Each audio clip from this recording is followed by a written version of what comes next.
नमस्कार दोस्तों, आज हम यूजीसी नेट हिस्ट्री जिसका एग्जाम अभी कल 28 तारीख को हुआ है उसका हम डिटेल एनालिसिस करेंगे कि किस पोर्शन से कितने क्वेश्चंस आए हैं और किस किस टॉपिक से हैं। UGC net history paper analysis. तो हम यहाँ पे फेज 1 की क्वेश्चन पेपर की बात करेंगे। अगर हम एंशिएंट इंडिया की बात करते हैं तो टोटल 13 to 14 क्वेश्चन आए हुए थे उनके डिफरेंट टॉपिक से, जो की है एंशिएंट इंडिया। ठीक है, एंशिएंट इंडिया से जो टॉपिक कवर किए गए उसमें से पहला तो था गुप्ता कॉइन, फिर उसके बाद आता है आपका बुद्धिज्म पे कवर किया था उन्होंने, फिर जो तीसरा पॉइंट है वो है बिम्बिसार, फिर चौथा जो टॉपिक था वो था साइट्स, डिफरेंट एंशिएंट साइट्स के बारे में पूछा था, एंशिएंट इंडियन साइट्स के बारे में। ठीक है, पांचवा क्या है, वाकाटक्स के बारे में पूछे थे। छठा जो टॉपिक था वो है सातवाहनास। जो लास्ट टॉपिक है आपका वो है अशोकन पिलर से। तो ये जितने भी आप टॉपिक्स यहाँ पे मेंशन देख रहे हैं ये सारे अराउंड यहाँ से टोटल 13 to 14 क्वेश्चंस आए हुए थे। ठीक है, अगर हम एग्जाम के लेवल की बात करें जो कि 28 तारीख को हुआ है हिस्ट्री का लेवल इजी टू मॉडरेट था, बहुत ज्यादा एक्सट्रीम हार्ड पेपर नहीं था। ये सारे टॉपिक आपके एंशिएंट इंडिया से ही कवर किए गए थे, इन सभी को आपको ध्यान में रखना है। अगर हम मेडवल इंडिया से बात करें,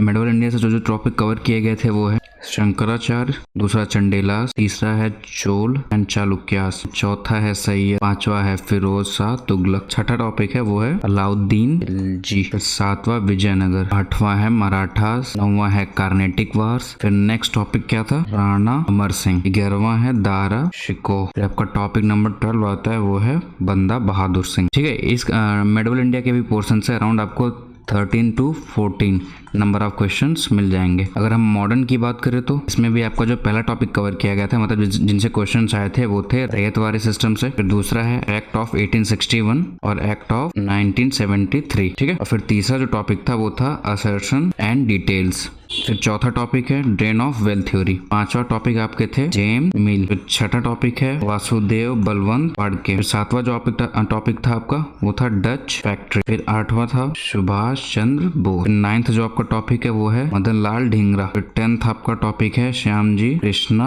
वर्मा। ठीक है, 11वां जो आपका टॉपिक है वो है होम रूल, फिर 12वां टॉपिक आपका था RRR राजा राम मोहन रॉय, फिर 13वां आपका टॉपिक था लोकमान्य तिलक, फिर लास्ट जो आपका टॉपिक है मॉडर्न इंडिया का वो है अम्बेडकर। ये जो सारे टॉपिक्स मैंने आपको लिखवाए हैं इन्हीं से अराउंड 13 से 14 क्वेश्चंस पूछे गए थे। ठीक है, ये आपके मॉडर्न इंडिया टॉपिक से। एंशिएंट, मेडवल और मॉडर्न से ऑलमोस्ट इक्वली क्वेश्चंस पूछे गए थे। और अगर हम पोस्ट इंडिपेंडेंट इंडिया की बात करें, पोस्ट इंडिपेंडेंट इंडिया से इस बार एक भी क्वेश्चंस नहीं पूछा गया था। फिर उसके बाद अगर हिस्टोरियोग्राफी से बात करते हैं तो हिस्टोरियोग्राफी से टोटल जो आपके क्वेश्चंस आए थे वो अराउंड 6 to 7 क्वेश्चंस थे, जो कि बुक्स और उनके ऑथर से रिलेटेड थे। ये सारा डिटेल एनालिसिस था हिस्ट्री पेपर का, जिस भी पोर्शन से और जिस भी टॉपिक से क्वेश्चंस पुट हुए थे। उम्मीद करता हूँ आपको सब कुछ समझ में आया हो, सब कुछ चीजें क्लियर हो गई हो। मिलता हूँ आपसे अगले वीडियो में।